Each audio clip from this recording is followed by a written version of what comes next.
with Barry Wagner. Barry, before I let you go, we were discussing you being up there as arguably the greatest of all time when we talk about the Arena Football League, but there's some other names that come up on this league. So, the names that we see, the Kurt Warners, Danny White, as well as Ben Bennett, Eddie Brown, and of course your name and George LaFrance and so on and so forth. So when you look at this list, just what you can say about it, when we look at the all-time greats and you're regarded inside of the top 10, inside of the top 5, to some people the best, when you look at some of these names around you, just what you think. Um, Everybody deserved it. Everybody deserved, to be on that list. Hunky Cooper, he was with me, behind me. That's one of the greatest two-way players to play the league. Um, Mark Greed out in San Jose. I gotta go with Mark Greed. He did his thing in San Jose. Cleveland Thomas, one of the best defensive player I ever seen in my life, that could cover a guy from the line and run with him. I played with Darryl Rockmore. He was leading the league in interception before he retired. He a Hall of Famer. I played with Herky Wall, the coach for the Atlanta Predators. He was a great return man receiver. So it's a lot of guys on that not on that you named that list. It goes, but I feel like when you say arena football, you got to go with not just a guy that scores a lot of touchdowns. You got to go with a guy that produces on both sides of the ball. That's why arena football was so different, and that's why I love the game so much. That's why I just chose it over NFL, because I had the opportunity to. If you hit me, I got another opportunity to go on the defensive side and hit you back. Yeah, that's very true. That's very true. So, So it was a unique game. absolutely, and Barry, I mean, we've opened the door to so many things. There's so many areas that we could talk about, and I would love to continue this conversation and have you back on here and spend some time together. But before I let you go, paying it forward is an important thing. Who are we in this world if we're individually successful, but we don't help the next person? You train kids all the time, so I'd love, before I let you go today, to share what you're doing to help the future of this country and keeping them focused as well as, teaching the game. Well, first of all, I started doing this with my son, him and his best friend, when they was 4 years old. I still playing. He used to come out there, him and his little friend, neighborhood, live right by us. He named James Carr. I used to have him out there at 4 years old, doing high knees, karaoke, throwing the ball, catching the ball. So when they start growing up, they become best friends. They've been best friends for 21 years. He used to throwing to Jalen. Jalen used to catching his ball. So when they played flag football, he always can find Jalen. He always can find Jalen. So as it got older, I'm training them, and then I'm training my son and some of his friends, other friends, and I was doing it for free. It was like 5 or 6 of them, getting ready for high school, and college level. What I was teaching them was above high school and college level. I was teaching them professional way how to train, how to do certain things, how to read certain defense or read certain offensive things. I was teaching him above that, Yeah. even when he was in high school. And got overwhelmed when I had 6 kids one day, and then I turned around, I had 25. And I supplied water, Gatorade every day for the kids. So it got kind of overwhelmed, and I was like, well, okay, well, I can't keep doing this, financially, because that's a lot. Yeah. I mean, you got to buying gallons of water and Gatorade every single day. So parents reached out to me, and they started donating and giving me some donations. And I continue to help. And every time I think I'm about done, I'm end up getting more kids. So right now, I have about 25 to 30 kids, and just love what I do. Just teaching the game that they love. Because I'm telling you, this game here changed my life. And if I could do anything to help a young man and a young woman because I have a swimmer. I have a lacrosse player. I have a basketball player. I just don't train football. I train athletes. Yeah. So for people who don't know, I help a lot. I also help the kids get in college. Any sports they want to play, if they got, I make sure their grades are great first. Make sure their grades are good. Make sure they have the test score, and they want to go to college. I promise them, if y'all want to go to school, it don't matter how good or how you just decent. I'm gonna help you get to school. I'm gonna make some calls. Me, I'm a different type of trainer. I don't just train, take your money in, and let you go. I Zoom every kid I got in college right now. I got 15 in. I got 15 more going this year. And some of them transfer portal kids that I know, or somebody know me that know them, and I check their film out, and I reach out to coaches and say, Coach, I got some players for you, and then my name goes a long way in this world. And I'm not going to send a coach a player that I don't think can't play for them. Every coach will tell you, if I send them a player, if I tell them they can play, they can play. Yeah. Especially the one I train. I know I look at the level. You're a D1 player, you're going D1, D2, you're going D2. You a NAIL, or you need to go to a prep school or JUCO, we need to do all that. I do all that. And I do that for free. I don't charge people. Like, I seen some of these people out here charging people so much money to do this. But if you're there to help, why are you charging so much money to do it? You should want to do it from the heart. See, your blessing comes from helping others, not from helping yourself. Yeah. I love that. Yeah. I'm telling you. And I'm a true blessing of what God can do for you if you just reach out. And, everybody want handouts. I've never been that way. I always been a giver.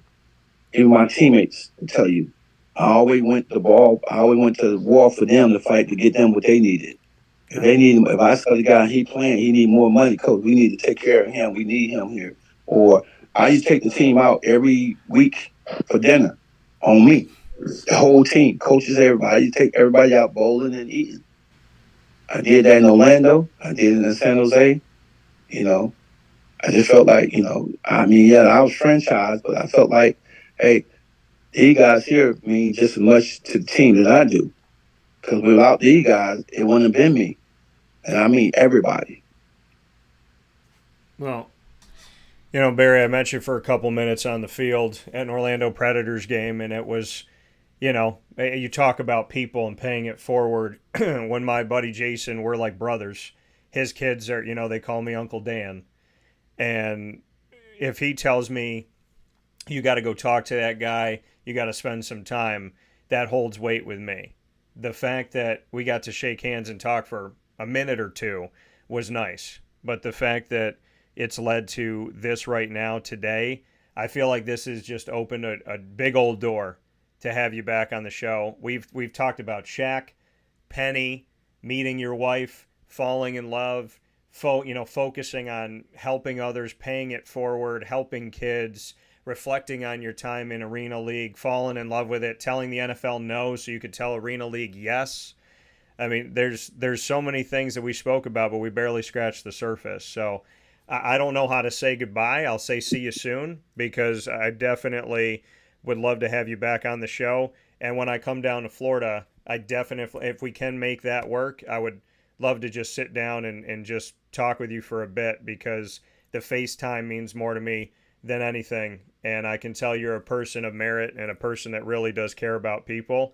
And I want to be around that. So when I come down to Florida, you will get that phone call. But you're going to have to get used to being on Wake Up Call, because I want to have you back. I appreciate that. It's great. I'm just so overwhelmed that, been gone out the game for so long. Since 2007, I retired.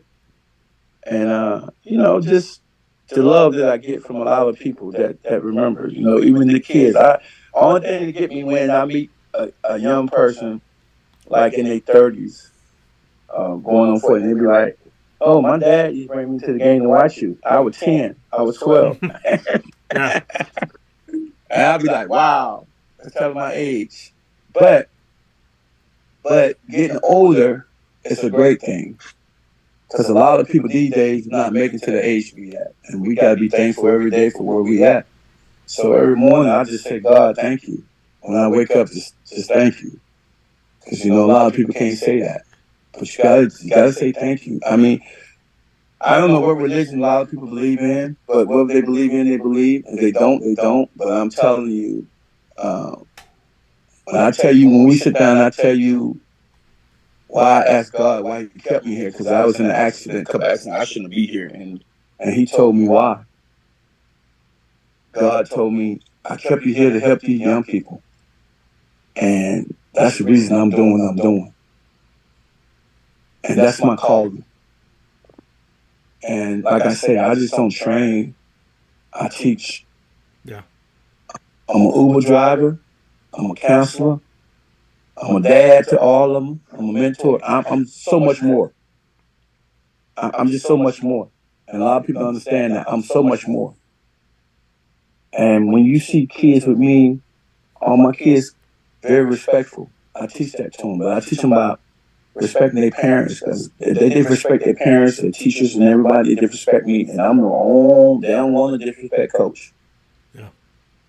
Yeah, I tell you. That's why my grind is so hard. That's why you see a post, WAG grind never stop. The weather don't change. The weather don't stop us.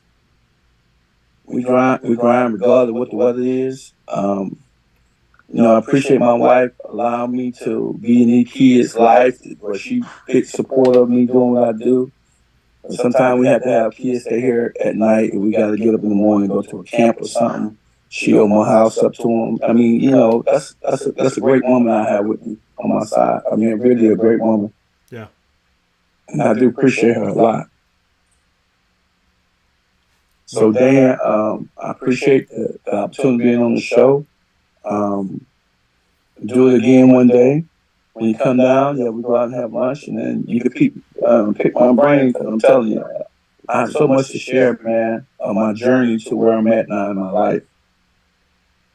Because I have a book I could write if I wanted to. Yeah. And you'll understand it when we sit down and talk, why I should write a book about my life. Well, I definitely, I look forward to the next conversation. I mean, if it was, I just would keep you on here and just let you go, call you up tomorrow, let you do it again. So, it says something about you, Barry, that I feel that. So thank you for your time. You and I will talk. You will be on this show plenty more times if you'd like to be. And when I come down to Florida next, we'll spend some time together. And I'm great. I'm really honestly, God brought us together today. And you invigorated me. You spoke to my soul today. So thank you. You gave me something to drink here to keep walking, keep going, and keep pushing and in the faith and helping people out. So I honestly can't thank you enough, Barry. I appreciate you. And the next time I see you, the hug's gonna be bigger, man. That's what's gonna happen. I tell you, I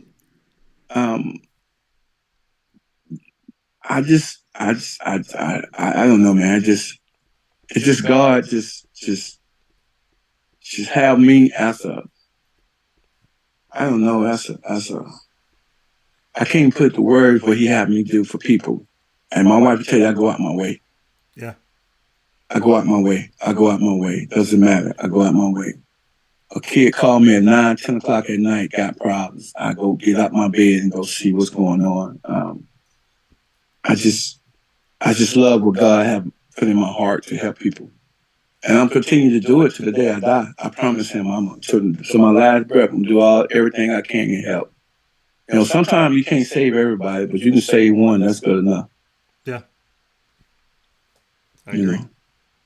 Well, listen, Barry, you be good. You take care of yourself. Take care of those kids. And I'm about to go in a minute. I'm about to get at it in a minute. But I look forward to talking with you soon, okay? All right, you too, Dan. Appreciate it. Take care. Stay blessed. All right, bye-bye. God bless. Carvel DeWitt, it's what happy tastes like. Do you know why? Because we make ice cream. Creamy, rich, flavorful ice cream. Not yogurt or iced milk like some of our competitors. Ice cream. Fresh, by hand, daily. For the calorie conscious, we have something new for you. Our new Carvelite. Same great flavor, creaminess, and texture of our regular ice cream with only 35 calories an ounce. So whether you want an ice cream cake, flying saucer, dasher, carvalanche, hard or soft ice cream, we will satisfy your craving with our fresh, handmade regular or new Carvelite ice cream. Carvel DeWitt. It's what happy tastes like. This is Jimmer Sikowski, owner-operator of Chick-fil-A Cicero, 7916 Brewerton Road in Cicero, right in front of the Home Depot. I had a deep feeling that God wanted me to do something bigger with my life and to help people, help others. I kept putting Chick-fil-A in my life, and I realized as I was going through the franchise selection process that positively impacting the lives of others was really core to what we do here at Chick-fil-A. First of all, it starts with the food. The food is brought in fresh daily. We bring in local produce. We prepare to order in the kitchen. We hand bread our chicken. We hand spin our milkshakes. It's great food. It doesn't taste like fast food. I think the second thing is the way people feel when they come in a Chick-fil-A restaurant. It's different. We try to treat people with intentional kindness here, which is very different and deeper than good customer service. And so I think it feels remarkable for most people to come in a Chick-fil-A restaurant. And then lastly, the impact that we try to have in the community is very different. It's a big part of the expectation of every operator of a Chick-fil-A restaurant is that they're actively engaged in their community, they're a leader in the community, and they're making a difference. When they realize that what we're striving to do is to shine a little light in their life, that's a very, very different experience than you will have at any other quick service restaurant. And it's that remarkable experience that I think people will emotionally connect with. The Wildcat Sports Pub in Camillus, New York is located on 3680 Milton Avenue in the Home Depot Plaza. It is your family-friendly sports bar and restaurant. Folks, some sports bars aren't family-friendly. Some family-friendly restaurants are not sports bars. The Wildcat Sports Pub in Camillus, New York is proud to be both.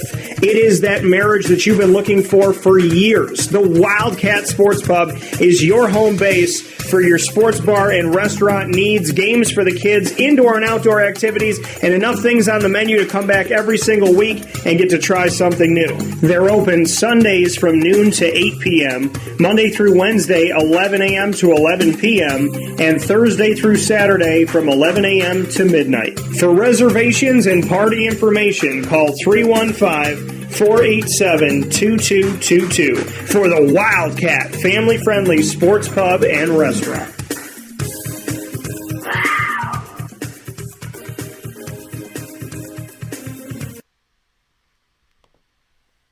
Welcome back here to Wake Up Call with Dan Tortora. Proud to be here with you where sports meets life. You know that the Road to D1 series continues exclusively here inside of Wake Up Call with Dan Tortora in our multimedia marketing partnership with the Moyne College Dolphins. We're speaking with the coaches throughout Moyne as they get set for Division I. We know that they are officially here as of July 1st inside of the NEC, the Northeast Conference, and Division I athletics. And today I have in the Road to D1 series my conversation with the head coach of the Moyne Dolphins baseball team, and that being Scott Cassidy. So let's bring him in. Scott, how you doing today? Doing great. Thanks for having me on. Absolutely. And Scott, first and foremost, before we even get into the Road to D1, I want to congratulate you in the Greater Syracuse Sports Hall of Fame. What did it mean to you to get the notice that you're going to be added into our Hall of Fame here locally?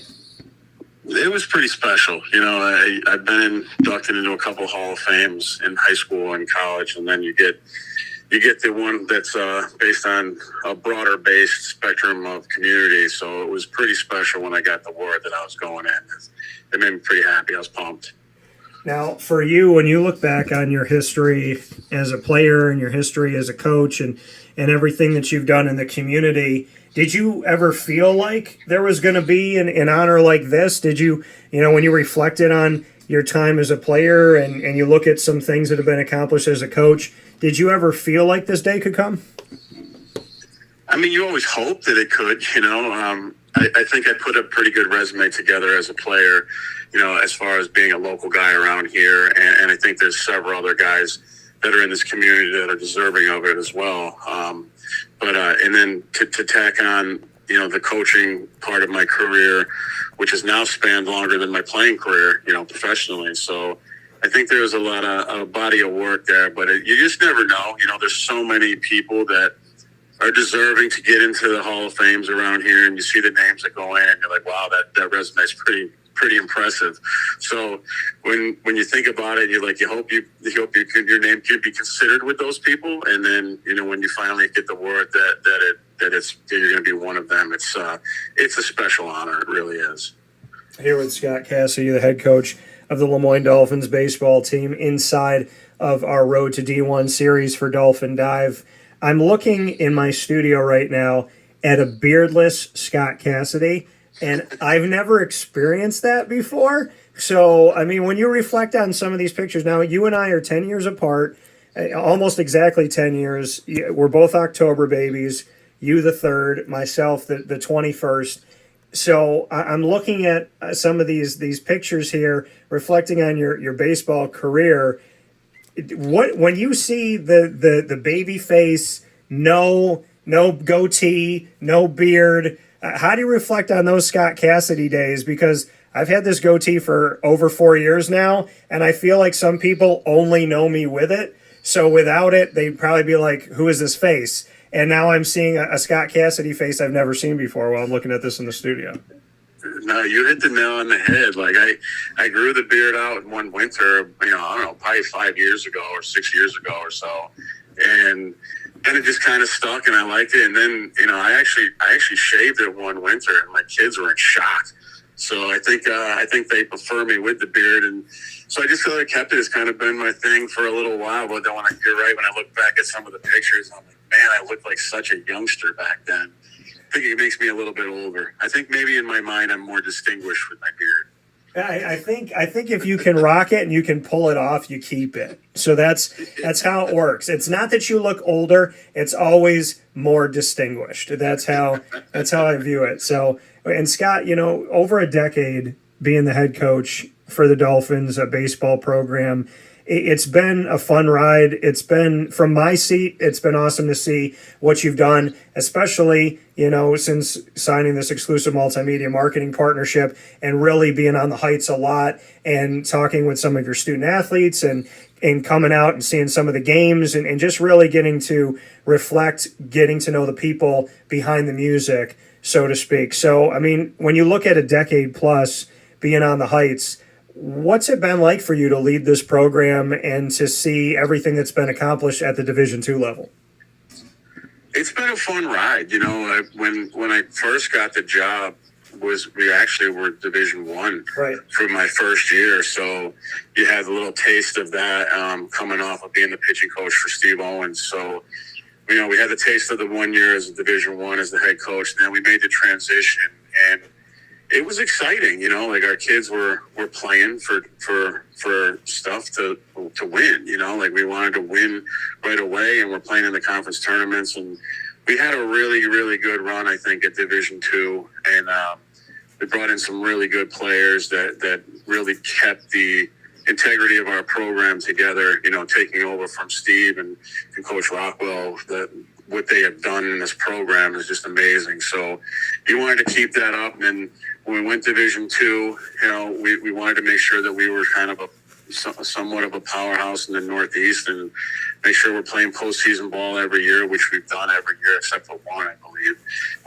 And I think we made some people proud, especially the runs we've been making the last several years. The guys that we're putting out, the pro guys that we're putting out, and the guys we bring in, and we made a run at the Super Regional this year. So it's been a fun ride. I'm excited for what the next chapter brings, going back to Division I, seeing what we can do there. And we're able to play postseason right away, and hopefully we can contend for that. So it's been fun, but it's also been like an opportunity now where you look back, and I think it's going to be exciting moving forward. Yeah, and you spoke about it, when you took over, there was still that connection to Division I. So you've seen you've coached this team in Division One, you've coached this team in Division Two, and now we're returning there. Did you ever think this day would come? Because you and I have spoken about this, we've reflected on it, and I think a lot of people never wanted to see it change, because there was a time where inside of the MAC, women's lacrosse and baseball at Moyne were Division One, but the school in its entirety has never been. So baseball has the history. You have the history. You know what it's like to be there. Did you ever think it was going to really, truly come back? And kind of piggybacking off of that, if you did, is this kind of a dream come true for you to be the coach that gets to usher it back in? I did think that it would eventually come. I don't know when. I think that when you look at the body of work that all of the programs do at Moyne, I mean, we're very, very competitive, at the Division II level in the NE10. And based on the fact that we were competitive in the MAC, we were very successful in the MAC as a baseball program and a women's lacrosse program. So I think that eventually, I think it's something deep down that a lot of people wanted, some probably more than others, but especially our alumni base. I think I've heard nothing but great feedback from our alumni about going back to Division I. So I think knowing what we've done in the past kind of gives us that feeling that like this is maybe where we belong, and we can get back to competing at the highest level there is. And so I thought eventually it would. People hoped that it would, and then eventually it came to fruition, which is great. And I think that it's going to be good for everybody. I think a lot of our programs, I mean, obviously we're going to go through this transition, and we're going to have to, recruiting is going to be different and all that stuff. But I think we can compete in this conference right away, and I'm looking forward to it. And that first year that you were overseeing the program, and it was Division I, 23 wins. So is the goal 24 now as we step toward this season? Well, the goal is to win every game. I know that. But I asked it with obviously some sarcasm to it, but no doubt. But yeah, I mean, we that year we were playing as an independent. We didn't have a conference, so it was different. Like you don't have like a really conference schedule to work on. You're playing somebody different every week. So it was a pretty tough schedule that we were playing. So we got 23 wins out of it, but obviously like. You never know what happens in these transition years. It's definitely going to be more a higher competitive level that we played in the past. So, you hope you can get 20 plus wins. You hope you can win more than 23, and that's the goal. But I think we're going to have 33 conference games alone. So that's going to be the most important games that we play during the year. Competitively wise, where hopefully we can step in and win some ball games. And I know it's going to be a tough road, but we're hoping that we're competitive right away. Speaking here with Scott Cassidy, the head coach of the Moyne Dolphins baseball program, in this Road to D1 exclusive series on Wake Up Call with Dan Tortora as part of Dolphin Dive. So as we look to this Road to D1, have you finalized, out of your 30 plus, like you said, conference games in the NEC, outside of that, in non-conference play, have you finalized who's going to be coming up? And can you share any of these games that you're excited about, series that you're excited about?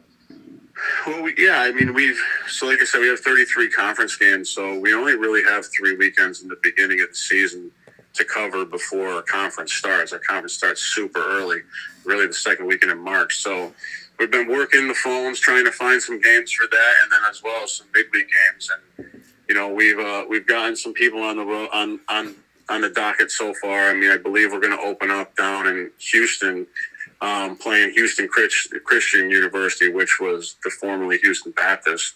So we'll open up down there the weekend, our first weekend, and then the third weekend we plan on going to St. Louis. So those are the 2 weekend schedules we got non-conference. So far, we're still working on the second weekend. But we got a bunch of midweek games, and it's probably one of the biggest, things that we can do in Division I that we struggled with Division II is we have a lot more teams that are close by. So we'll be doing a home and home with Niagara, Albany. There's one more. But we're going to St. Bonaventure. We're going to Binghamton. So we're we're going to be able to play a bunch of teams. Oh, Canisius is the other home and home. So we filled up, 8 weeks pretty quickly with midweek games, and they're all closer than any team that we would have played in Division II. So that's a big advantage for the Division I part of it. So that's what we got so far. Yeah, and there's this thing that I'm sure you know, but I just want to say it publicly. You're the only Division I baseball team in Syracuse, New York now. What does that feel like? It's good. It's good. It's a good thing so far. Hopefully that stays that way. But it's an exciting thing to represent the city.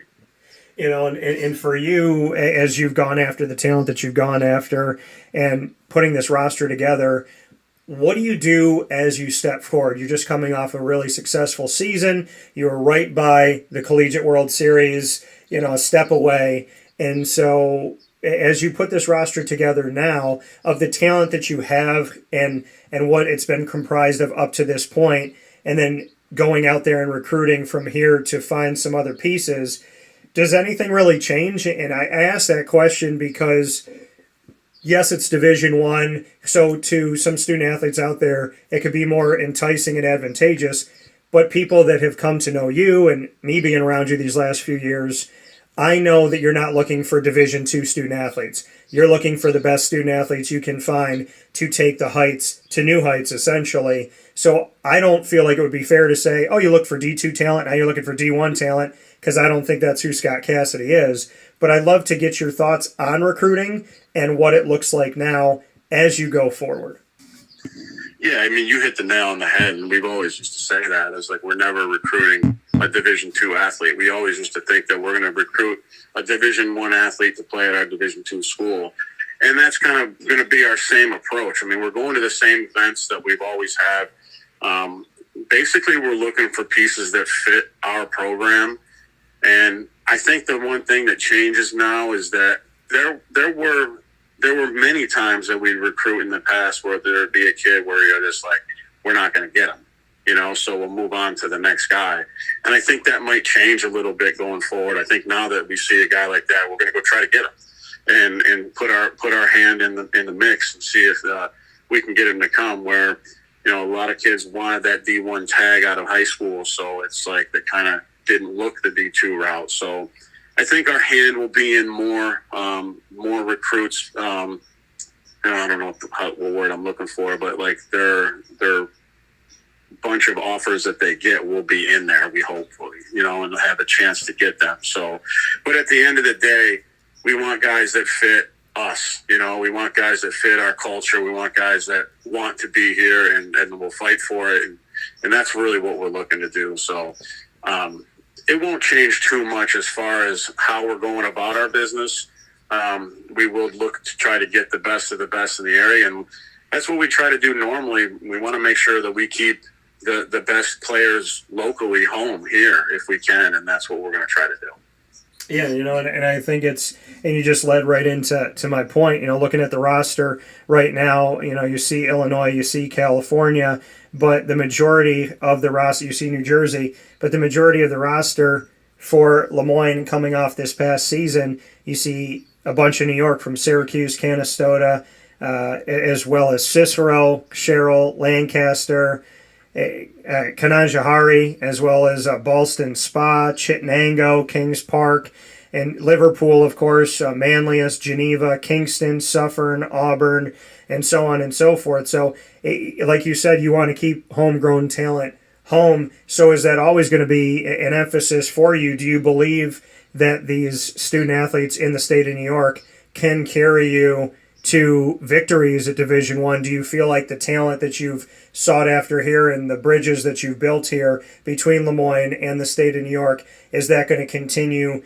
to give you the talent that you feel like you're going to need to take this step?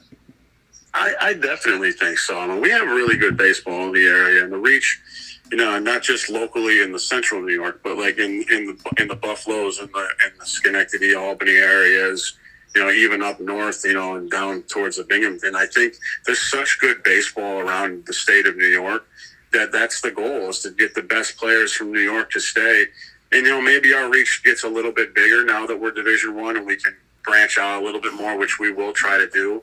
And really, and to be completely honest, I think a lot of this stuff is going to come through the transfer portal too.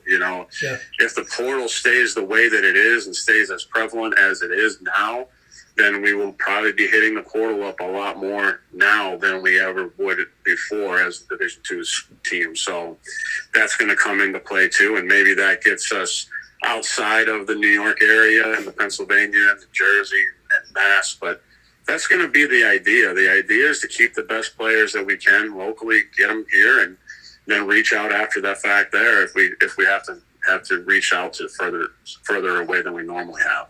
You talk about the portal. Is that really going to be an asset for Lemoyne in this transition to find talent that's played Division I ball, that's maybe looking to have a new beginning somewhere else? Is that something that you feel like is advantageous for you to help you bridge the gap of going Division II to Division I, to find somebody that maybe you wouldn't have gotten before that has the experience that can come in right away and provide some much-needed assistance and experience? I mean, do you feel that that's what the portal can do for you, that especially in this reclassification, it can help you right away?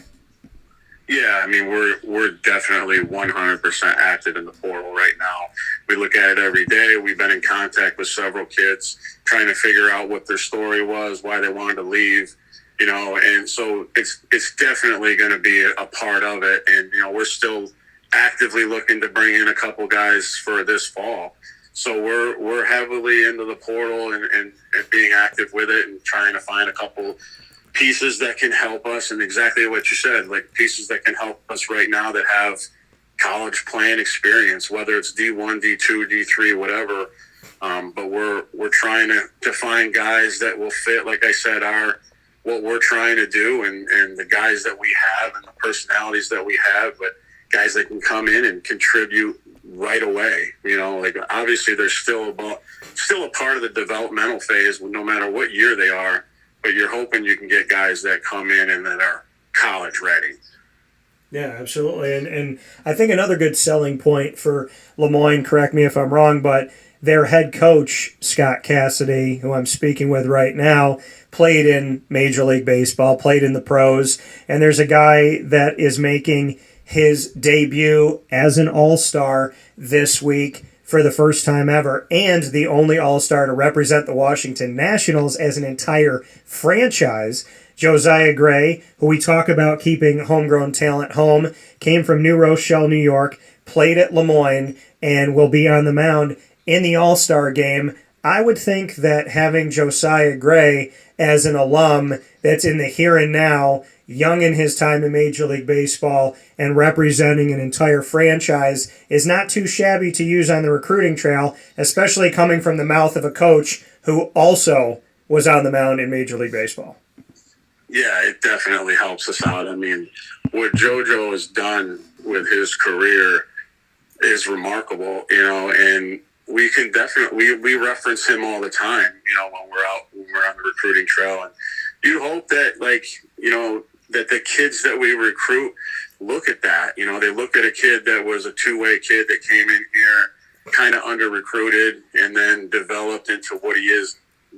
We didn't do it all here, obviously, but developed into a pro, and then he's been taking his game to just unreal heights and now being able to be at the top of the top with the elite this week, pitching in the All-Star game. So it's definitely a recruiting boost for us. And we hope that people take note of it. I pitched in the big leagues, and it seems like so long ago, and I think I have a lot that I can offer these kids as far as knowing the process, knowing every level that there is in the game. I've been able to pick the brains of some really, really good big league players that I can, pass on to these college kids. But having somebody in the here and now doing it at that level is amazing. And he's still in contact with kids. He comes back in the fall to say hello. So he still has a presence around here, which is unreal. And Scott, to have not just JoJo, but to have numerous players throughout history to be able to make that connection, come from Lemoyne, get drafted into the pros. Now that you're reclassifying to Division One and opening that door even more so. And we just, we're seeing this week already in the Major League Baseball draft for 2023 that the majority of those top picks are coming from college. And we're seeing certain teams, the Texas Rangers have now in the first round for 5 years straight gone for a collegiate athlete as opposed to a high school athlete. So just what you can say about Lemoyne's already built that bridge, built that rapport, built that respect to have kids looked at as prospects for the Major League Baseball draft and for Major League Baseball in general. To return to Division One, what do you think that that's going to do for your pedigree as well, to say, we already have a road? Look at JoJo right now. Look at, some of the other guys out there. And now I would imagine Division One is going to make it even better for you to get your talent out there, get them seen, and to hopefully be talking about some more Dolphins that are going to be drafted in the not-too-distant future. Yeah, I think the transition to Division One is definitely going to help that. I mean, there's no denying the fact that the Division One teams get way more exposure than the Division Two teams. So in order for us to put out a couple pros recently in the highest draft picks that we did with JoJo in the second round and Murphy in the fifth, at a Division Two school without the exposure, I think it'll only help us with the Division One exposure that we'll get from the local scouts, moving forward. And we hope and we anticipate bringing in a bunch of good kids that develop here and go on to play professionally after that. So, yeah, I think it's definitely, there's no denying the fact that it's gonna improve the level of guys that we bring in to be able to be considered to be pros when they leave here. And I want to give a shout out too, because you mentioned, and I wanted to make sure we made note of him as well. Ryan Murphy, another guy, homegrown, Poughkeepsie, New York, and playing at Lemoyne and then getting drafted in the Major League Baseball draft in the fifth round, as you had made mention of. Just what you could say about what Ryan Murphy has done and what he means to Lemoyne as well, because he's another one out there that's been fighting over the years to build up his career and his opportunity, and he's a name that I feel like should stay on the lips of people out there. Yeah, he's incredible, man. Like he came in, he started for us as a freshman, and I mean, you think about it, I had him and JoJo in the same rotation his freshman year, which is remarkable to think about that. But he's been good. He's just a really good pitcher, and his velo started getting higher and higher. And in his first year in pro ball, I mean, to go in the fifth round, you got to remember the round that he went in, the year he went in was the COVID year, and there was only 5 rounds of the draft.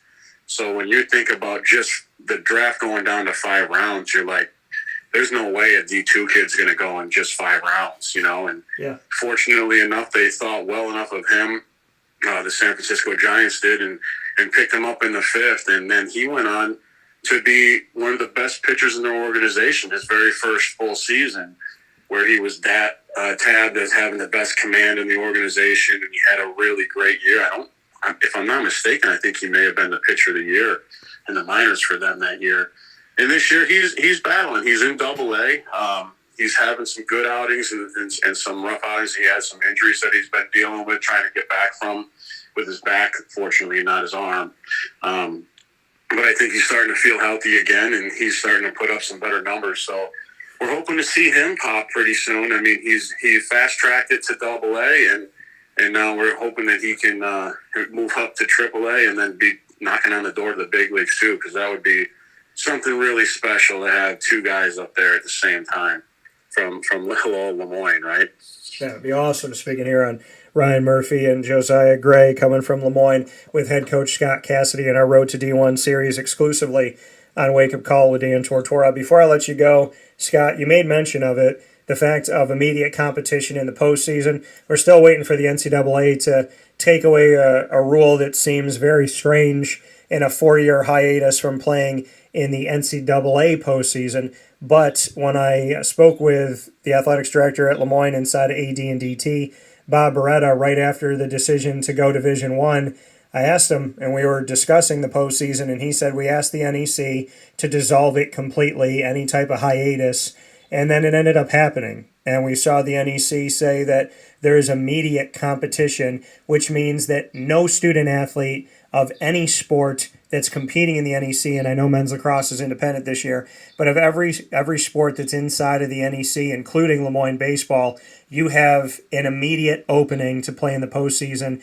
Bring me into how you found out, how you addressed your players, and just what it means for student athletes at Moyne to not have to play a regular season knowing that there's no light at the end of the tunnel. Yeah, it's funny because we were like that before, and it's when we got that news, it's incredible. It's like it's a season changing news, because when we were an independent, Division I independent, like I said before, we would play a really good schedule, but we knew when our last game was. Like the last weekend was your last game, because as an independent in the Northeast, you're not going to get an at-large bid in the NCAA tournament. You'd have to win almost 50 games to do that, and it just wasn't going to happen based on how we had to schedule, because we basically recruited on our schedule. So when we got news that we were going to be eligible to play right away, that's it. I don't know, I can't even put words on to how great the news that is. So now we're going into the season and we're playing for something. We're playing for a championship year one. Whether we get there or not, who knows? But at least we have that opportunity to do it. It's something that you put down on your calendar. It's something that you play for when you're playing conference tournament regular season games. These are meaningful games. Every single game is meaningful. And there's something to be said about that, rather than knowing when your last game is every year. So, hopefully, like you said, hopefully the NCAA can reevaluate that thing, because like you said, I don't really understand that. If you're going up, why you have to sit out. I would get it if you were going down and you had a Division I team playing at Division II, but going up, I don't see the reason, but they must have their reasons, and hopefully that gets reevaluated so we don't have to do the full 4 years. But at the very least, to play for NEC championships is going to be something fun. Yeah, and how did you find out, and did you address the team? I think the team kind of found out at the same time I did. I mean, I've talked with Bob Beretta, our AD, and he let us know right before it was going to be official.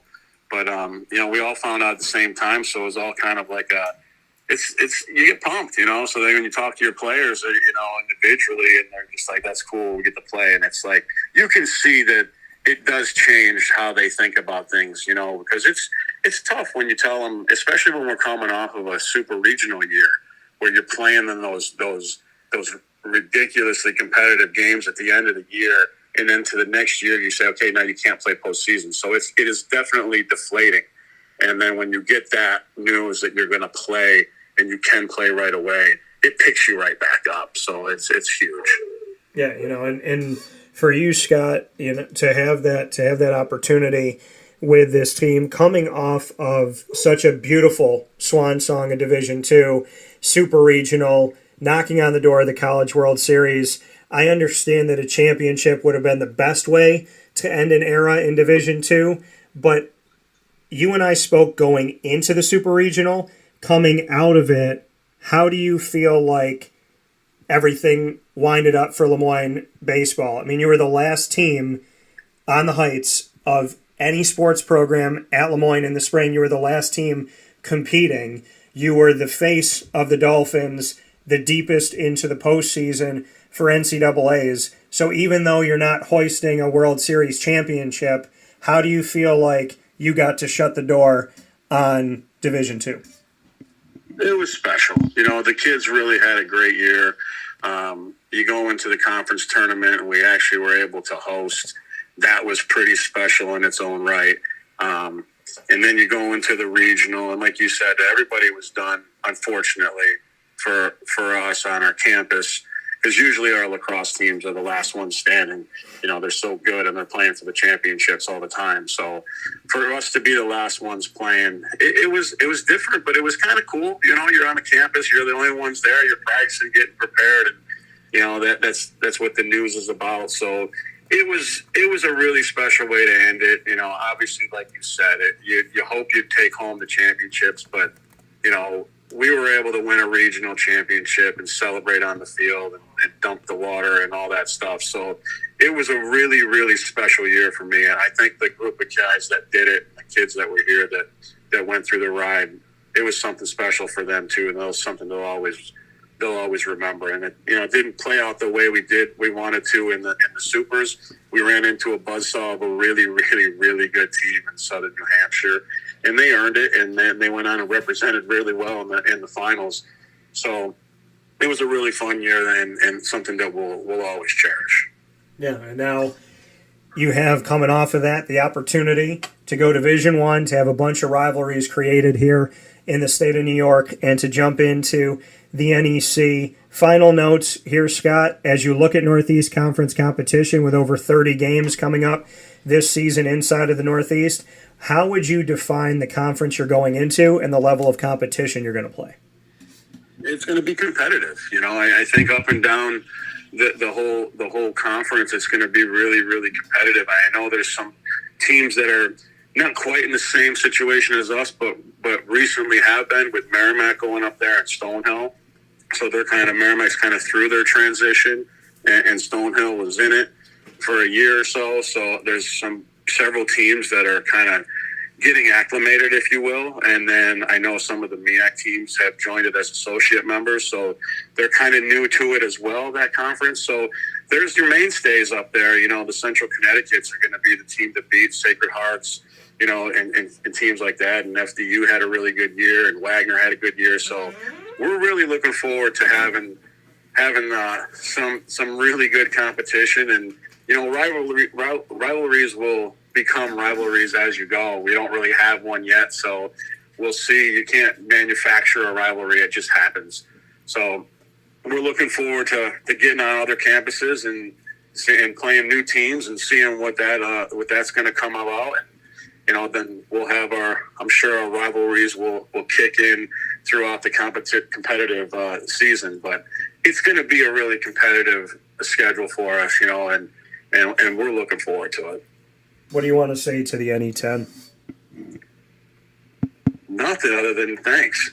Thanks for having us join you, and looking forward to having some fun with it. So that coming from Scott Cassidy in the Road to D1 series, as we have this opportunity to speak with head coaches throughout the Heights as Lemoyne gets set to begin their play inside of the Northeast Conference and NCAA Division I after officially becoming a member of Division I in the NEC on July 1st, 2023. Scott, as always, I appreciate it. Congratulations again on the Greater Syracuse Sports Hall of Fame induction that we'll see the day before Halloween on Monday, October 30th. And as always, I appreciate the time, and I appreciate that Lemoyne baseball hat because I rock it and I love that hat. Anytime. That coming once again from Scott Cassidy, Lemoyne Dolphins baseball head coach. Always happy to have him on the broadcast, and happy to have yet another team covered here in our Road to D1 series with the Lemoyne College Dolphins, an exclusive series that you're getting by being here with us, where sports truly meets that thing called life. So always appreciate having that series and to be able to bring you the Dolphin Dive and then extend from the Dolphin Dive out to where we are today in our conversation with the Road to D1 and speaking with these coaches about exactly what that road to D1 entails. So a lot of great stuff coming up here on Wake Up Call with Dan Tortora, where sports meets life. And once again, want to give a proud and very heartfelt thank you to Scott Cassidy and to all the coaches that have joined us. Speaking of joining us, I'm always excited here on the broadcast to bring you a series that we have entitled the Commissioner Corner. Commissioner Corner, having commissioners, leaders all throughout the country here on Wake Up Call with Dan Tortora to discuss everything that's happening in collegiate athletics from their viewpoint. So with that being said, the Commissioner Corner series is back, and we'll start things off with Mid-American Conference, aka MAC Commissioner Dr. Jon Steinbrecher. Jon, how are you? Dan, I'm doing fine.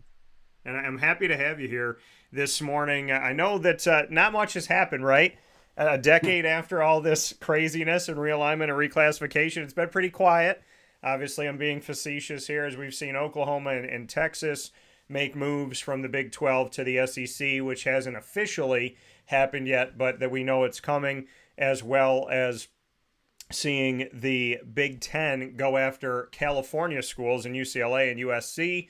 Just had Moyne on the broadcast. They reclassified from Division II to Division I. Conference USA has had to pick up the pieces. The American Athletic Conference brought in 6 new institutions. It's been a continuous round robin, and I call it musical chairs of collegiate athletics.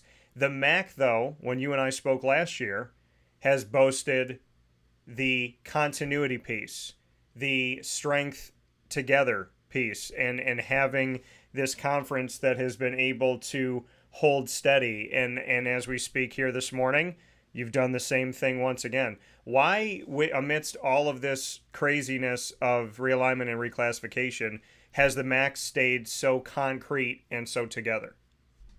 Boy, that's a really good question, and I wish I could bottle it and sell it. That would be something, wouldn't it? There's probably be some value for that. But I think, joking aside, I think there's a handful of reasons we would point to that have helped build some strong bonds among the member institutions. It starts with there's a great deal of commonality in the institutions themselves. When you look at it, 12 public institutions, all national research institutions. One of them is an AAU institution. So they're very common mission. How they fund their programs, how they fund their institutions, very similar. And so it gets down to our starting point is that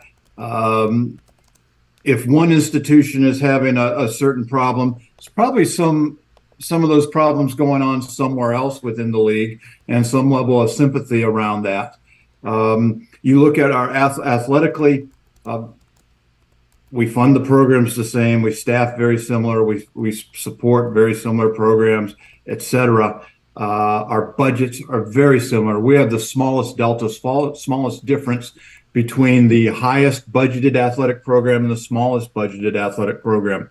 And so what that means is you don't win in this league because you out-resource somebody. Yeah. I could point to leagues where you have someone who has a $70 or $80 million budget, which seems rather incredible, yet they're dwarfed by someone with a $225 million budget. It's not the case in our league.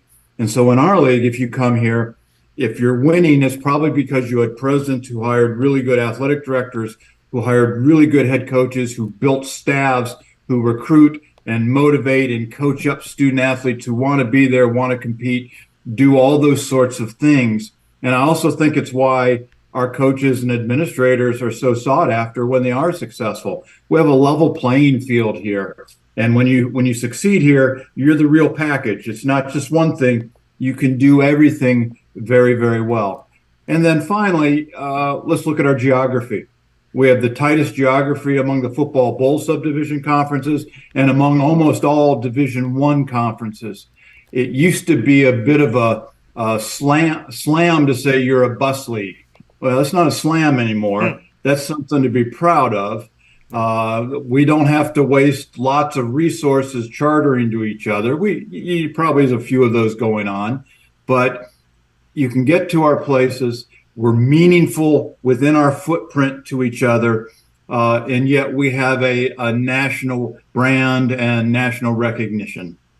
Yeah, and there's a very, concise message and a breakdown. I appreciate that coming here from Dr. Jon Steinbrecher, the commissioner of the MAC, and speaking about what is like with the schools that you have when you say, you have 12 public institutions that when you look at that highest budget to the lowest budget, the discrepancy isn't as incredible as in other conferences. And I love that you brought up the busing conference, right? That used to maybe be looked at as a bad thing, but now it's a good thing because I look at the future of the Big Ten, for example, and people think about football and they think about basketball, but I'm thinking about field hockey and soccer and volleyball. And are they really going to want to bus 2,000 miles? 2,000 miles back.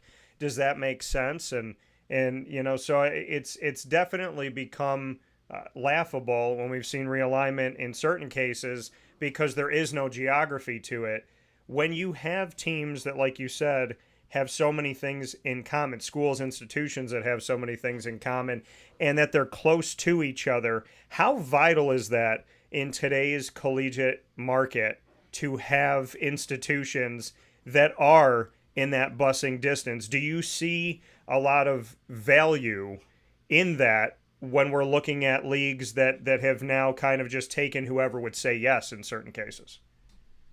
Well, you end up expanding for a couple different reasons. One, you expand to survive, right? You lose members or something, and boy, you've got to plug some holes. And so then you're going to be in a position where you perhaps can't be as critical in your analysis as you would perhaps like to be, or you expand to make your league better, stronger, and you can define that a lot of different ways. Again, for us, we've been fairly judicious as we've analyzed possible membership changes, possible additions, and a lot of concern about what would this addition mean to the culture of our league. Do they really fit who we are, what we're trying to be? Are they additive in nature? All of those types of things. And again, you have a little bit of luxury when you're not forced to add. When I've been at places, my first stop as a commissioner, we had to add members, and it really didn't matter who that member was, and so you had to get after it. That's a little different situation. Yeah, and with you seeing that, this Mid-American Conference, that the MAC has been strong, has been together, has been unified, and stating why you believe that is, do you get concerned when you start to see all of these dominoes fall? Because I've spoken with Division 2 institutions, Moyne, that I work very closely with in Syracuse, New York, and they said to me when Oklahoma and Texas made that move, they said, we're going to feel it here. We're going to feel it in Division 2. They might feel it in Division 3 because this reclassification and realignment, someone's going to have to pick from somewhere. There's not going to be enough D1 teams. The schools are going to reclassify, and Lemoyne ended up doing that. When you saw the current breakup and musical chairs start to happen again and teams start to jump from place to place, did you have any concern in the MAC? Do you brace yourself as a commissioner in today's climate? Oh, you always have your eyes wide open. I don't lose a lot of sleep on membership right now. Doesn't mean something couldn't happen, but I feel pretty strongly in the leadership of our institutions and just how well they fit with where we're at, and have a pretty good understanding of what possible options could be. For instance, if there's a Mid-American Conference school, if a Big Ten institution, if a Big Ten conference reached out to one of our schools, we'd probably all applaud them and wish them on their way, right? You'd understand that for a host of reasons. I don't view that the same for other possible conferences out there. Again, I think our folks fit very well together. By the same token, you touched on a subject. When there's movement somewhere, it's like throwing a rock into the middle of a pond, right? There's ripples. Yeah. And it affects a lot of folks, and you don't always know exactly what that'll be. And I think that's spot on. And what I am concerned about is the proliferation of institutions into Division I, the proliferations of institutions into the football bowl subdivision. We're a fairly broad and diverse. Division I is a really broad and diverse entity, right? You've got budgets from essentially 4 million to 200 and almost 50 million people. There's a lot of different needs and issues, and you respect everybody, but the commonality among all these folks makes some of the decision making challenging at times. Yeah, and like you said, the influx of institutions, we look at overall, when we look at Division One, basketball alone, over 350 Division One institutions, and we start to look at, like you said, the FBS, and what is the future of the FBS, and I guess we go there. Next, when we look at the college football playoff, is going to be expanding to 12 instead of 4. Where does the MAC come into this? Because there has been really no look to the MAC, to the Sun Belt. The American Athletic Conference had moments where I think there should have been looks. They finally got one with Cincinnati. Now Cincinnati's heading off to the Big 12. We look at conferences that don't get the respect that they deserve, your conference included. What does the expansion to 12 do for the college football playoff, creating essentially 6 automatic bids so you have to be in the top 6 conferences to get that automatic bid from your conference champion, and then there's 6 at large.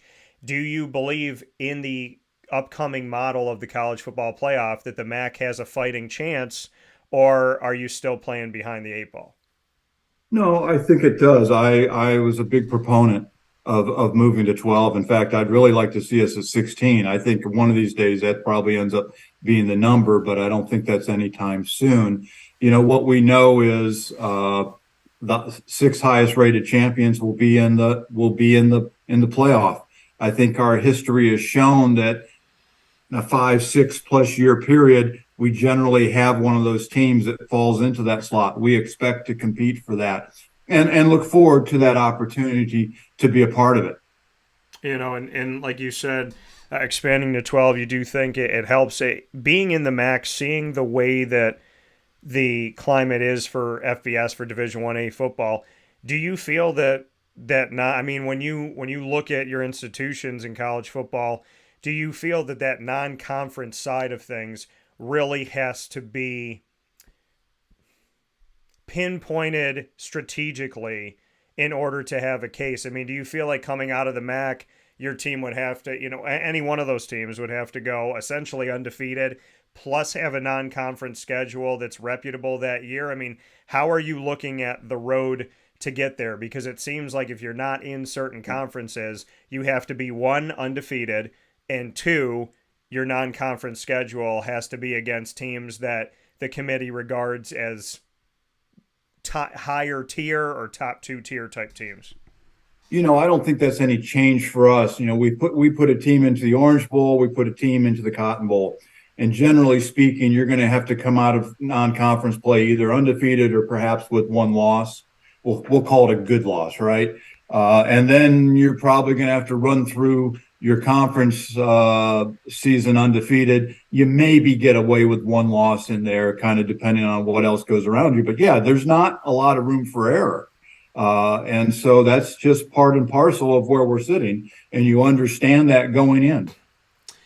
Jon, I know you said looking at expansion is something that's always there. With the MAC being one of the conferences and one of the only conferences that has been so strong and unified, as the commissioner, do you take a heavy look at it? Is there a plan in place, a strategic plan of this is where we would look, these are the teams that are on our list? Do you have that in play at this point, or how do you look at expansion as you step forward?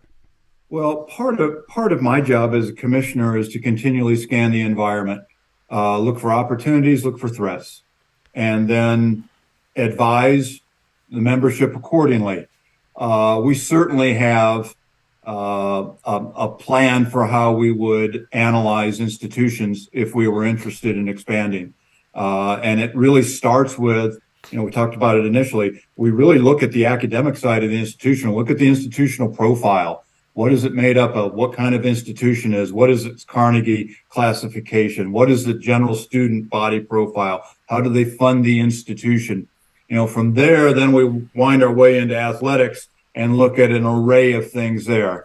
And then you can kind of make your decisions from that as you add all of these things up. So yeah, that's you can build out your decision matrix with a whole host of categories you're going to look at. But again, there's probably not a commissioner in the country that doesn't spend part of every day just thinking about what if, looking what's going on around you, and kind of contemplating what that means. That coming here in Commissioner Corner, our series on Wake Up Call with Dan Tortora, with Matt Commissioner Dr. Jon Steinbrecher. As we look at this conference, like you said, geographically being so close, we see the Michigans, the Ohios, the Indianas, the Illinois, and then you have Buffalo in the state of New York. How do you feel Buffalo has acclimated over the years to being a part of this? When we look at a Midwest conference, how much has Buffalo kind of found its way in here, and do you feel like they've been a good fit? They've been a marvelous fit. I think they've grown into it. It probably took them a little longer than they might have liked, but boy, you look at the past decade of Buffalo athletics, and they've really turned the corner in what they've been doing from both a football and basketball perspective, and a number of other sports as well. And again, that speaks to some leadership, and they've made some really good hires, and I think energized a growing fan base, which is really nice. People look at Mid-American Conference, what's Buffalo? What's a school in New York doing in the MAC? You know what? Buffalo is closer to me than most of my schools from where I sit in Cleveland. It's 3 hours away from Cleveland.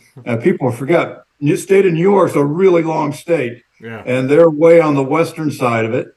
There's this little 40-mile stretch of Pennsylvania we gotta cut through to get there, but it's almost a contiguous state, and so geographically they fit well.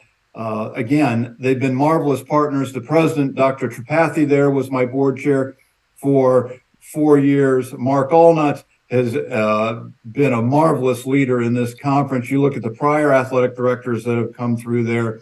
I go back to when I started, Ward Manuel was there, Danny White, Alan Green. You talk about, again, they've made really good hires, and that's translated to good coaching hires. And it's been a lot of fun watching what has been built there.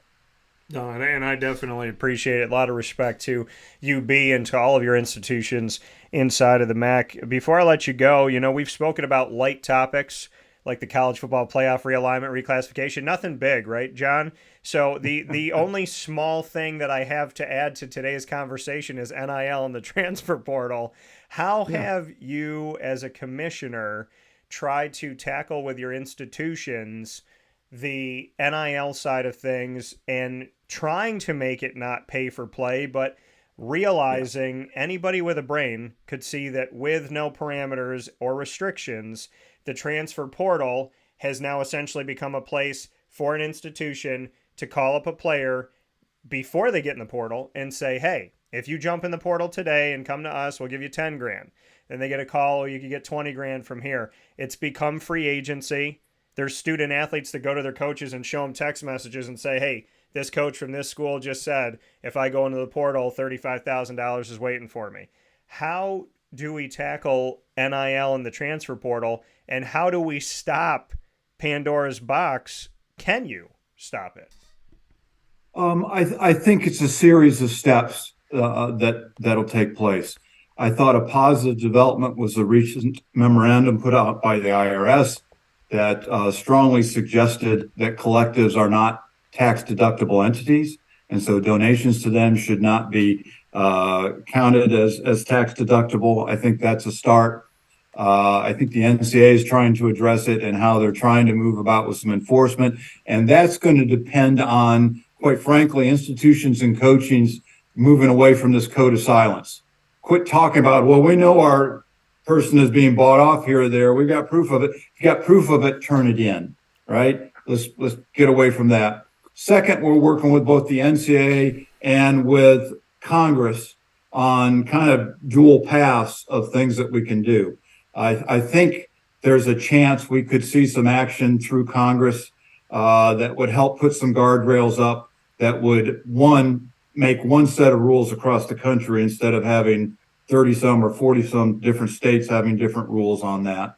Most of them have been focused. There are two drafts out there. There's a draft out of the House right now. There's a draft out of the Senate. And they both focus in on the fact that NIL is not supposed to be used as an inducement, setting up enforcement mechanisms around those types of things. That doesn't mean it's going to be easy, but we've got to get back to that. On the transfer part of it as well, it's going back to when we changed the transfer rules, we did two things. We unified the transfer rules and said everybody can have a one-time exception. We also said we were going to narrow the exceptions you could apply for after that, right? Well, we unified the rule, but we didn't enforce the narrowing of the windows. Well, this winter, we came back to that and said, now's the time to narrow it. Let's get on with it. Well, pay attention as we move towards the football season or get into the basketball season, as waivers are not approved. And we have young men or women who are promised by a school, but sure, you can transfer here, you'll be immediately eligible. And they find out they're not going to be eligible. Well, that's going to catch people's attention. That'll help slow down a lot of this free agency as you speak to. There's still going to be young men and women who move. And quite frankly, student athletes ought to be at the institution they want to be at. However, from an educational point of view, once you've transferred one time, you probably better sit a year in residence to catch up academically so we can make sure you're moving towards that degree. And I say that not with sarcasm, not with anything, but we're in the education business. Yeah, we're in the athletic business. We're in the education business. And so we need to marry the two together. Yeah, no, and I agree wholeheartedly, because I feel like education in all of the moves that have been made in recent history has been thrown on the back burner, and now people laugh it off. They say NIL, transfer portal, institutions are in the transfer portal, coaches are in the transfer portal, in the sense of everything moving around so easily that, where do we really stand with education? So I appreciate you saying that. As a closing piece here, as we step forward toward the fall semester and we step forward toward athletics returning and students and student athletes returning to campuses all over the country, when you stand at the podium, can you give me a little sneak peek for the MAC in what your message is going to be and what you're really going to hone in on your bullet points? I was going to ask you for suggestions. I got a few. Listen, assistant commissioner, it's not something that I would ever say I wouldn't put on my resume. I think at this point, I've had a few commissioners say that I should have applied for NCAA president. I have no issue telling the truth, and I have no issue working this out, because I have to do it all the time from my point of view. So if you need some pointers, Jon, you and I can sit and we could talk with each other and we could figure it out. But I'd love to know what your bullet points are. I know how I feel. I know, and I know that I'm not going to mince words. I'll respectfully say we need to get this thing under control. Well, we've touched on a lot of the topics you would expect us to talk about or reflect on. What's going on with name, image, and likeness, what's going on with transfers, our efforts in working with Congress. As I got into this business, I never expected I would be a lobbyist. And yet I've been up to Congress a few times, and it's a fascinating thing, and they're fascinating people with lots of pressures on them, but we'll continue that. And a lot of the message is for our Mid-American Conference institutions, for our fan base, we need to continue to be who we are. Let's not try to be something else. Yeah. Our success comes from knowing who we are, playing to our strengths. And if we do those things, we can be as good as we want to be. I like that. So knowing who you are, playing to your strengths, and being as good as you want to be. There's a reason why the MAC has been in a world of crazy, has given us some, they're still the same. They've stayed together. They've found a way. So it's kind of like a house in the midst of a tornado. It stood very strong at the MAC, and I give you and your team inside of your staff credit for everything that's happening at the MAC. For the Mid-American Conference, Dr. Jon Steinbrecher in this edition of Commissioner Corner in our series on Wake Up Call with Dan Tortora. Thank you, Jon, every year for your time. Thank you for not mincing words and really being candid and speaking about the things that matter to you. And thank you that you've given us a conference as a beacon of hope that something can hold strong in the storm of collegiate athletics in today's America. Hey, it's been great to be with you. I'll talk with you soon. That coming here from Dr. Jon Steinbrecher once again on Wake Up Call with Dan Tortora, where sports meets that thing called life. Look at the MAC. We talk about, and listen, I understand that the conferences that I've covered, because I cover so many. I mean, I try to have an eye on every conference that's out there. We've had so many commissioners on the show. So many things change in so many places around the country. And I'm not saying that, the American doesn't have to, because they get poached, so then they have to. That's what happens, is somebody poaches, so they have to poach. But the question is how big does the SEC want to get? I think 20. I think they'll settle with 18, but I think 20. They're going to be at 16. But the thing is, how much can you put on your plate before you become gluttonous? How much can you eat before you realize that there's no way that you can finish this plate? And if the SEC keeps taking, and the Big 12 keeps taking, and the Big 10 keeps taking, then what does the ACC have to do? What does the PAC have to do? What does the Mountain West have to do? And the MAC have to do? And the American, and the Sun Belt, and Conference USA, and so on and so forth? What do these conferences have to do just to stay afloat, just to stay alive, just to continue competing at the Division I FBS level? That is the question. If those conferences that are already making millions upon billions of dollars, if they keep expanding, then that's going to continue to create this world that we live in today. But the Mid-American, with respect to conferences all across the country, and understanding that realignment has to happen based on the argument that I just stated, that if a conference becomes gluttonous, you obviously have to respond by replenishing your conference. And how do you do that? Well, you have to take from somebody else. And that's the unfortunate part of this.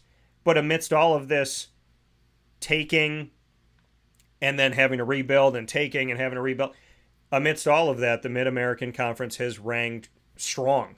Akron, Ball State, Bowling Green, Buffalo, Central Michigan, Eastern Michigan, Kent State, Miami of Ohio, Northern Illinois, Ohio University, Toledo, Western Michigan.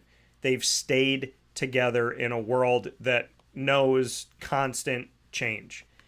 And I think that in this Commissioner Corner series episode, we have to give a lot of credit to Dr. Jon Steinbrecher, to the institutions, to the staff at the MAC, and to everybody involved for doing something that is so rare in today's collegiate athletic world, which is stay together instead of breaking apart.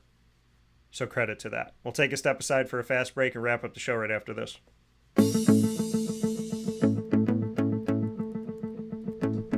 Avicolli's, located on the corner of Route 57 and Wetzel Road in Liverpool, New York, has been your trusted neighbor for decades. Located just steps from Liverpool High School, we're happy to have the Liverpool Warriors on-site, on-location broadcast at Avicolli's through Wake Up Call with Dan Tortora every single month, featuring student athletes, coaches, and administration throughout the year from Liverpool High School. Head out to Avicolli's today on the corner of Route 57 and Wetzel Road in Liverpool, New York, open Tuesday through Sunday for lunch, dinner, and drinks. We'd love to see you out there. And of course, you can call them at 315-622-5100 for takeout, delivery, and catering. That's 315-622-5100. And also find them on myavicollis.com. That's myavicollis.com.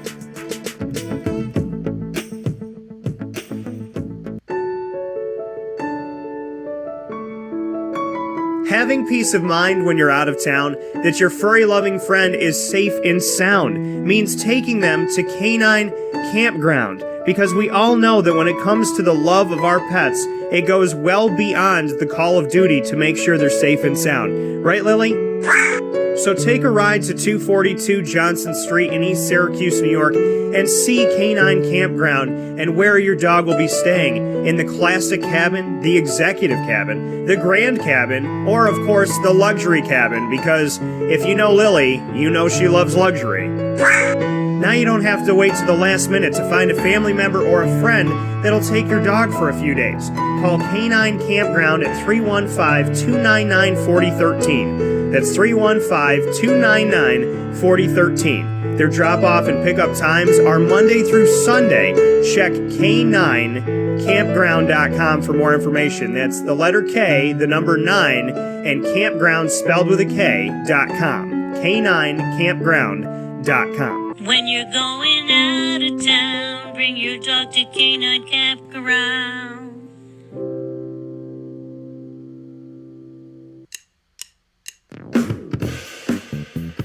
PB&J's Lunchbox, the food truck that you love finding all throughout central and upstate New York, now has a street-side cafe. So when you're craving their traditional favorites as well as their out-of-box amazing menu items, you can now head to 663 Old Liverpool Road in Liverpool, New York. Located just minutes from the highway, the Thruway, Destiny USA, and Onondaga Lake Parkway, PB&J's Lunchbox Street-Side Cafe is there for you Monday through Saturday from 9 a.m. to 7 p.m., serving breakfast, lunch, and dinner all throughout the day. Get breakfast for dinner, dinner for lunch, whatever you fancy, including their award-winning grilled peanut butter and jelly sandwich. Find them at 663 Old Liverpool Road in Liverpool, New York. PB&J's Lunchbox, where we love to know what's in your lunchbox.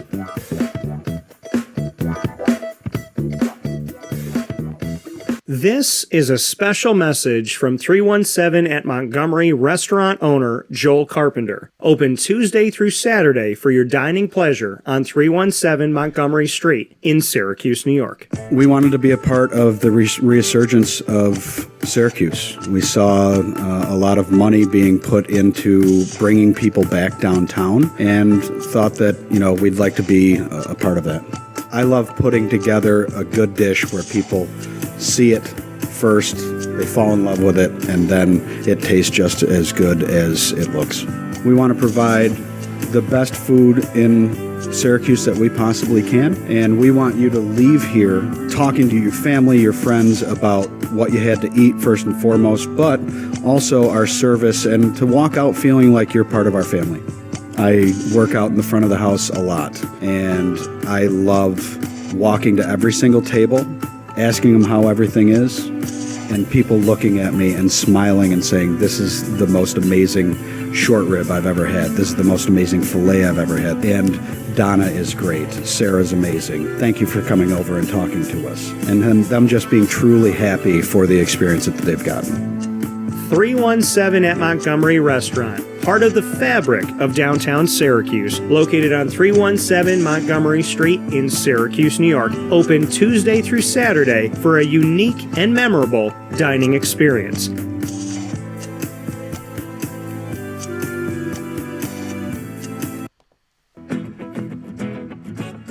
Hi, this is Amy from Mother's Cupboard, home of the whole frittata. We are open daily 6 a.m. to 1:30 p.m. For takeout orders, call 315-432-0942 and tune in to Wake Up Call with Dan Tortora for our monthly food challenge and try our Wake Up Call signature menu item available 7 days a week.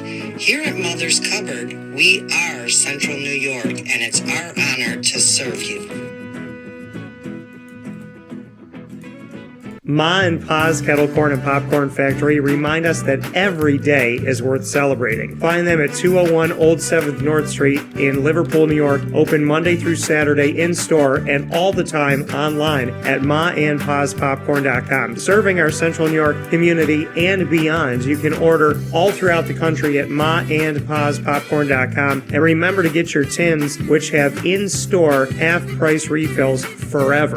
Ma and Pa's Kettle Corn and Popcorn Factory, available to you for fundraising and all of your events by calling 315-450-6272. That's 315-450-6272. Ma and Pa's Kettle Corn and Popcorn Factory. How corny are you?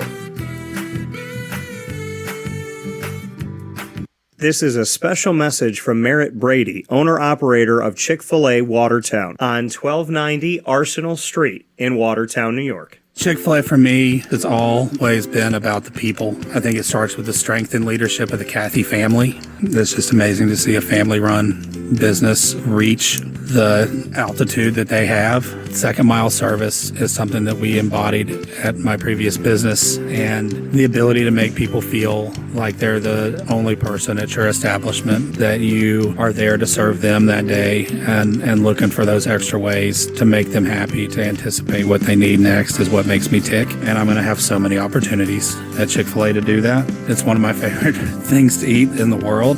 My favorite application question or interview question when I'm interviewing is when I get to, have you ever eaten at Chick-fil-A? And a smile hits both their ears. They can't even answer the question for a second. And when I see that, it's like, man, that's going to be a great hire. They already get it. They already feel it. They already know that we're different. The Chick-fil-A experience, it's a real thing. And then, of course, just our generosity and community involvement and making a positive impact in the lives of our team members, our guests, and the community in general, I think is really the secret sauce.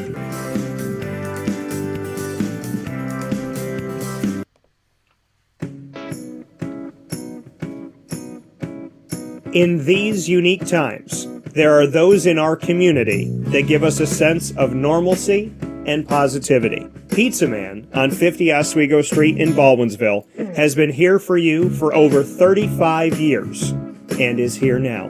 Call 315-638-1234 or order online at pizzamanbville.com to bring those familiar tastes into your home. And remember to come see our monthly on-site broadcasts centered around the community and our Baldwinsville Bees. Pizza Man in Baldwinsville. Any way you slice it, they are always here for you.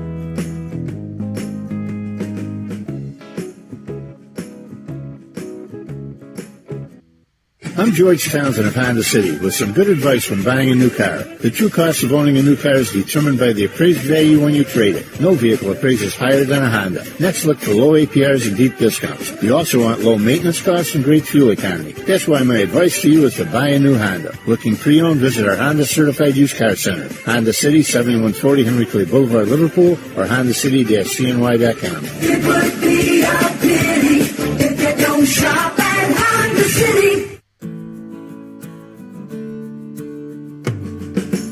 Our corporate purpose at Chick-fil-A is to glorify God by being faithful stewards of all that's entrusted to us and to positively influence all those who come in contact with Chick-fil-A. And what became increasingly clear from our success in Cicero is that people love Chick-fil-A. And also, I think we recognized that, we had a great opportunity to grow the brand and grow our platform. I felt incredibly grateful when I was selected to be a Chick-fil-A operator. I think what it's meant for me, what I've come to realize on a very deep level is that this is a calling for me. It's not a career. It's not a job. The Lord called me to be a Chick-fil-A operator and to use these restaurants to glorify Him and to positively influence other people. I'm blessed. I'm very blessed. Head to Chick-fil-A Clay on 3974 State Route 31 in Liverpool, New York. Welcome back here to Wake Up Call with Dan Tortora, where sports truly meets that thing called life. We appreciate you being here every Monday through Friday from 9 a.m. to 11 a.m. Eastern Time. Of course, you're with us on YouTube.com and Facebook.com, both /WakeUpCallDT, and on WakeUpCallDT.podbean.com. So we thank you for being here with us around the country and the world. Of course, we round out every Tuesday broadcast with the ingredients to success, proudly presented by the wonderful team at Avicolli's. My ingredients to success topic for today is positive mindset. So how do you have a positive mindset? Well, first you got to let the past go. You have to do that. I don't know how anybody can be positive when we're living in the past. And I know that from personal experience. You have to let that go. So first and foremost, to have a positive mindset, let go of the past, let go of the drama. That's another thing. Let go of the drama, right? If there's drama in your life, and I understand, you say, well, Dan, if something's like going on, I got to figure it out. What if I'm going through a divorce? How do I let go of the drama if it's dramatic? Well, don't get involved in the drama. Do what you need to do, right? I went through a divorce and I treated it like a business deal that just wasn't working out. That's how I treated it. I took the emotion out of it. I took the, I honestly just sat and said to myself, I'm not going to let this person make me emotional. I'm not going to let this person, tug at my heartstrings and make me feel bad so that I make a bad decision. I'm going to stay focused. I'm going to treat this like a business decision. And as much as this is not something that you ever want to have to go through, I just treated it like a business. I said, okay, what would I do if I wanted to write a business out of working with me? If the partnership wasn't good, if it wasn't healthy, if the business was just not something that I wanted to represent, what would I do? And that's how I treated it. I said, this is just a partnership that is not good for me, and it's not something that I want to be a part of, and it's not what I thought it was. So, you gotta, in order to have a positive mindset, you gotta let go of the past. You gotta let go of the drama. You have to let go of the drama.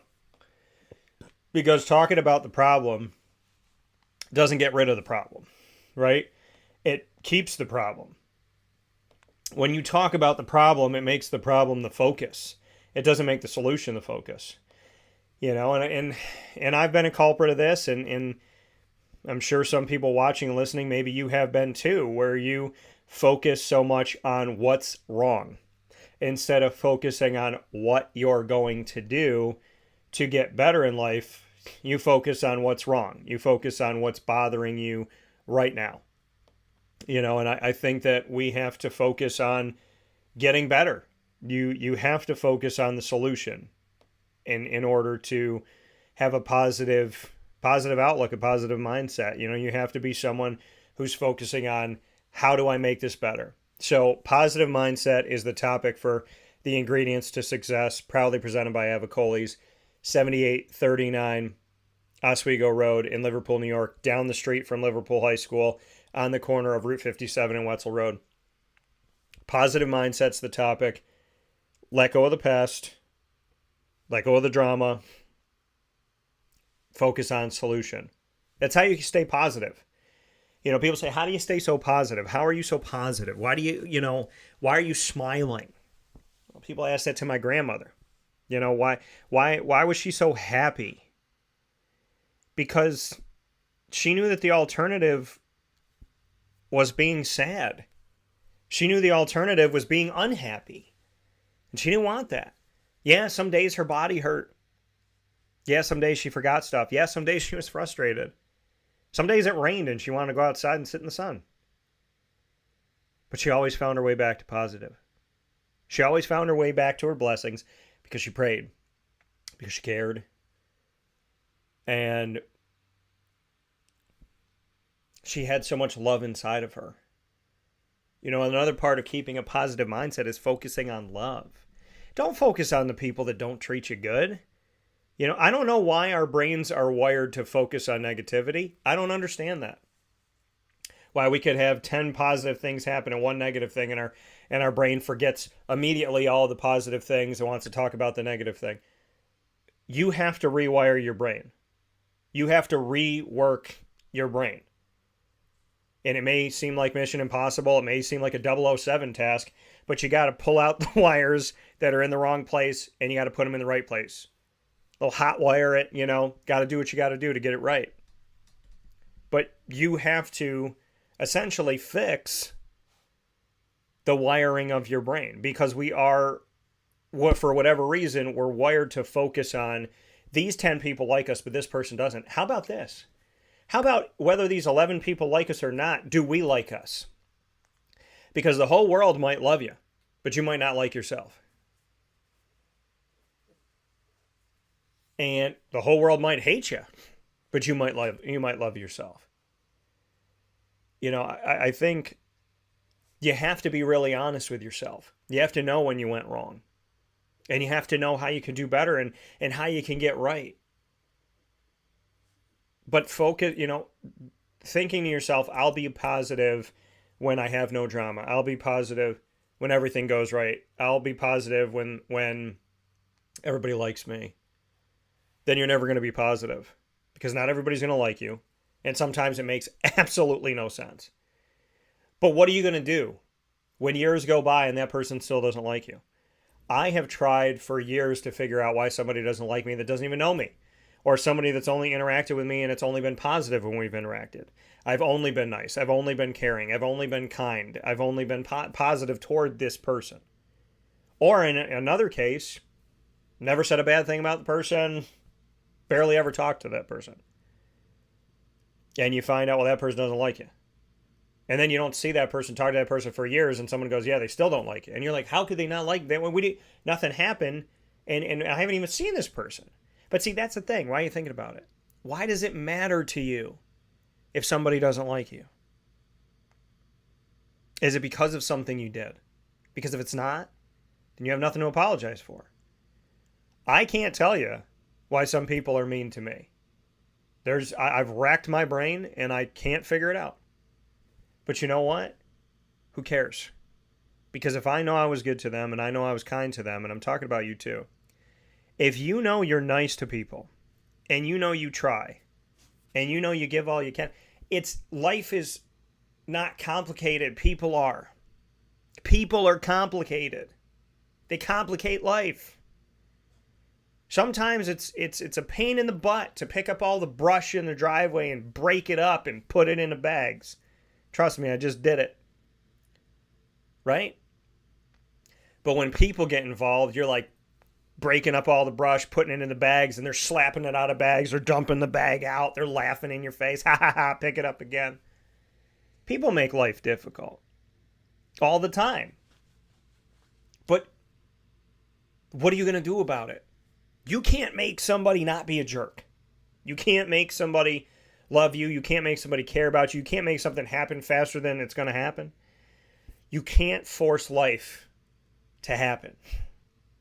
And it's one of the toughest things I've ever had to learn in my life. You cannot force your life to happen. You cannot force something to speed up in the process. You can't force somebody to love you. You can't force somebody to not hate you or not like you. You know, you can only be the best you can be. And sometimes the answer is, I don't know. But when it comes down to your health, and it comes down to what matters to you,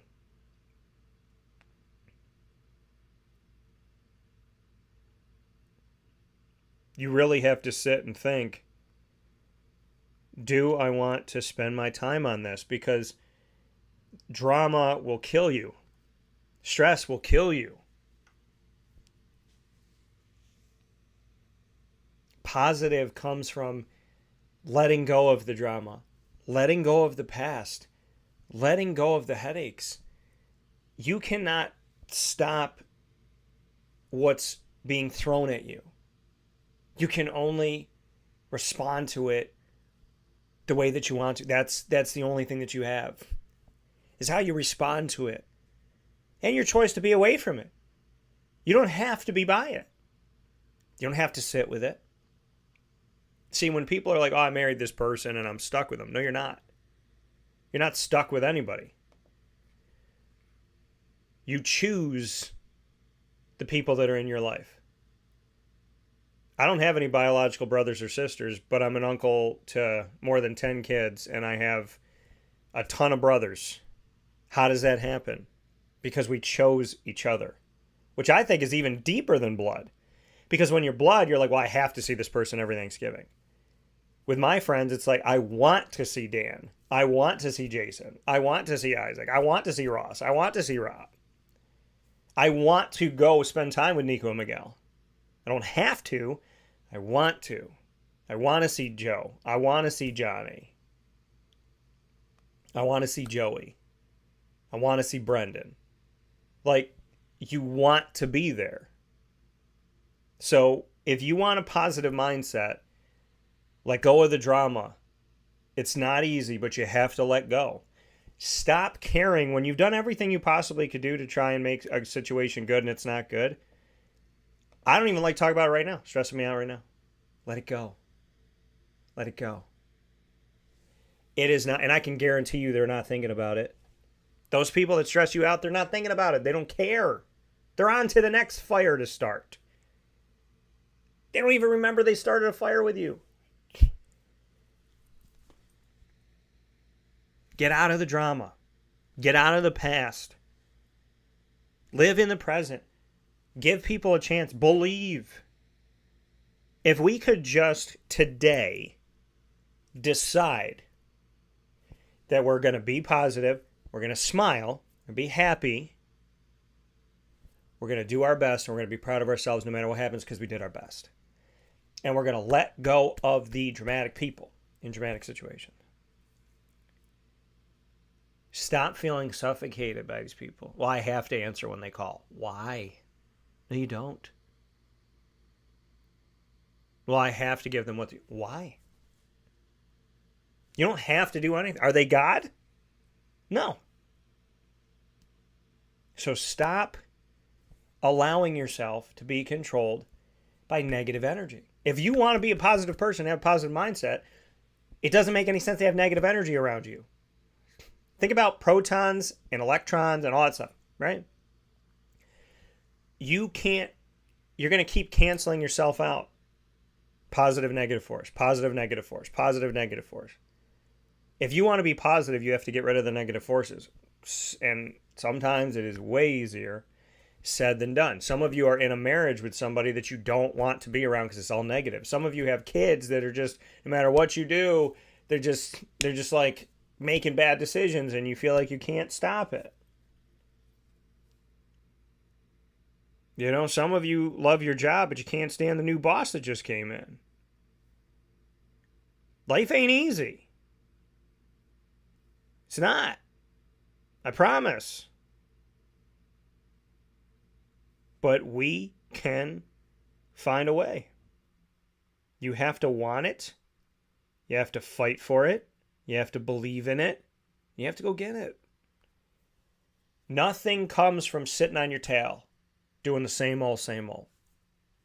If you want to be positive, you have to choose it. That's how you get better. That's how you get healthy. The ingredients to success, proudly presented by Avicolli's. You get healthy by making the choice to be healthy and by focusing on that piece by piece. You can't get rid of everything in a second or in a day or in a month. But you can start deciding, I'm not going to talk to that person if they keep being negative. I'm going to minimize the amount I talk to this person. I'm going to go do yoga. I'm going to go take a walk. I'm going to stop fretting over all this. Talking about stress makes me stressed. Ain't that a B? So start focusing on your life as if this was your last day on earth. That if every breath you took had to mean something. And do better. And then head to Avicolli's for lunch. Because that's always the positive side of things. 7839 Oswego Road in Liverpool, New York. Right down the road from Liverpool High School and the exclusive home of our Liverpool Warriors monthly broadcasts. GG Cards and Breaks. Like, comment, subscribe.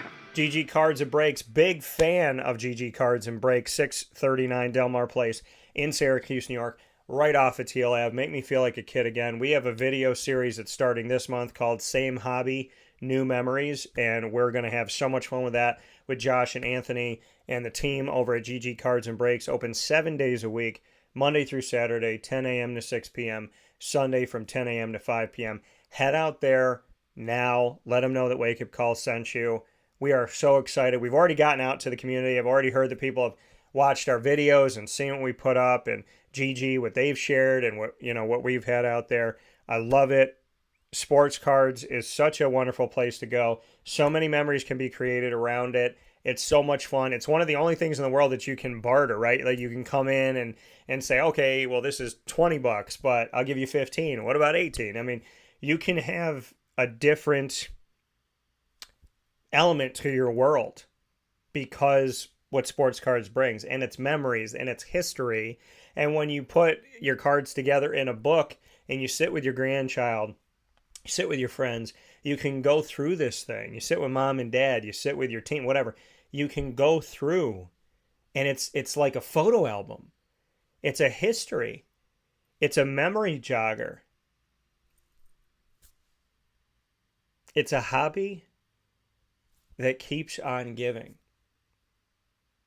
You don't have to break the bank. You just do a little bit here and a little bit there. And when I had almost no money, I would go get sports cards. And as I got more money, I'd go get sports cards. It's something I always wanted to do. Because to me, it's fun. It's interesting. It connects you to the world. It teaches you something. They're like the index cards of sports. You flip them over, you learn, you remember. Sports cards were a part of me knowing I wanted to be a sportscaster, knowing I had a photographic memory, knowing I could retain information, regurgitate it, and create opinions off of that information. Sports cards helped me along my path to be who I am today, and I love every minute of it. So, give it a try. GG Cards and Breaks, 639 Delmar Place in Syracuse, New York, right off of Teal Ave. Open 7 days a week. Make sure you go to Amazon Music, Audible, iHeartRadio, iTunes and Apple Podcasts, MixLR, Player FM, Podbean, Podvine, Spotify, Stitcher, TuneIn, YouTube, Podchaser, Boomplay, and so on and so forth to find Wake Up Call with Dan Tortora. We are almost impossible to miss, so search your favorite podcasting platform, Wake Up Call with Dan Tortora, or one word, Wake Up Call DT. Bookmark us, subscribe to us, follow us, save us, so that you will know when a new episode gets added, so that you can download and see our library of over 1,600 episodes available to you. I think there's over 1,100 on some platforms. Podbean has over 1,600 currently, so make sure you link up with us today. Big shout out to our incredible partners, Carvel DeWitt, the Wildcat Sports Pub, 317 at Montgomery Street, Great Lakes Honda City, Mon Pras Kettle Corn and Popcorn Factory, PB&J's Lunchbox, Canine Campground Dog Boarding, Chick-fil-A Cicero, Chick-fil-A Clay, Avicolli's, Canine Camp Dog Daycare, Mother's Cupboard, Chick-fil-A Watertown, Pizza Man. Big old thanks to everyone. 317 at Montgomery Street, if I didn't say, but I believe I did. GG Cards and Breaks, who we just spoke about. And, of course, we're the exclusive multimedia marketing partner of your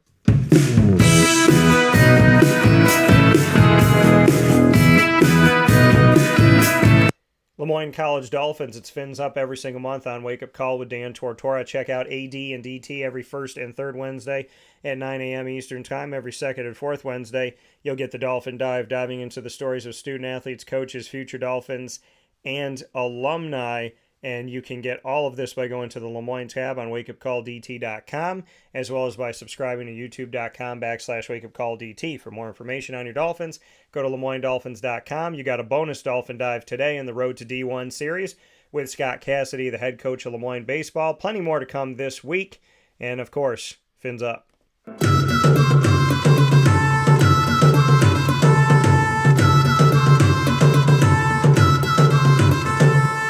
Wake Up Call with Dan Tortora is the exclusive multimedia marketing partner of your Bryan and Stratton College Bobcats of Syracuse. You've never seen the Bobcats like this. You have an opportunity to connect with them every single month throughout the year with student athletes, administration, and coaches, with roundtable discussions, panel discussions, rapid fire, having fun, laughing, and getting into deep conversations and gaining knowledge and wisdom, as well as covering their sports throughout the year. National championship teams in men's and women's soccer, national champion contender, national tournament contenders in men's and women's basketball, an inaugural season that just finished up with baseball, an up-and-coming esports program. So many great things happening at Bryan and Stratton College of Syracuse on James Street as you head into downtown Syracuse. Make sure you check out the Bobcats on syracuse.bscbobcats.com. You can get all of our content on the BSC Syracuse tab on wakeupcalldt.com, and, of course, by going to youtube.com/wakeupcalldt. You know what it is. Go Bobcats.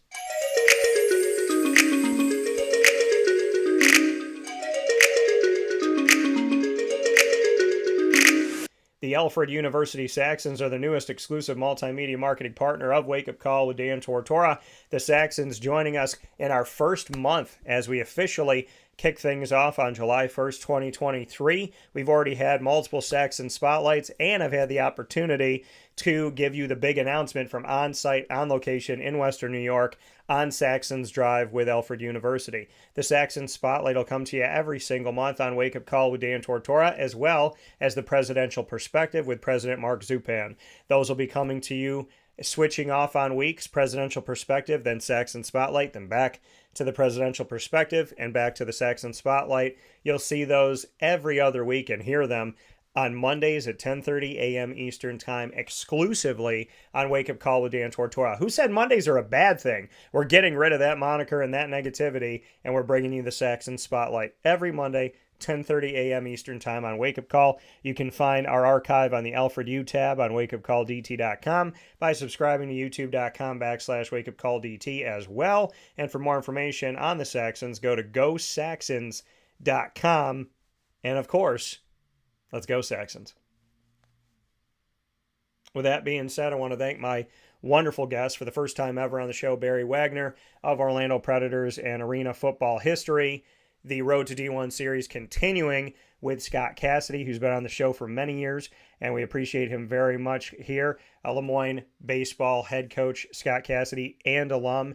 Big shout out to Dr. Jon Steinbrecher in bringing back our Commissioner Corner series that you'll continue to watch and listen to throughout these upcoming weeks, and him coming from the MAC, the Mid-American Conference, and Avicolli's on 7839 Oswego Road in Liverpool, New York, for the ingredients to success every Tuesday, and to be open every Tuesday through Sunday for your enjoyment for takeout, delivery, and catering by calling 315-622-5100 and by going to see them on the corner of Wetzel Road and Route 57, 7839 Oswego Road in Liverpool, New York, for some fantastic Italian food. And trust me, I would know as a card-carrying Italian. So with that being said, I hope you have a wonderful day. Facebook at Wake Up Call DT, Twitter at Call DT, Instagram at Wake Up Call _DT. And as always, God bless, no stress, do your best. We'll talk soon. Be well.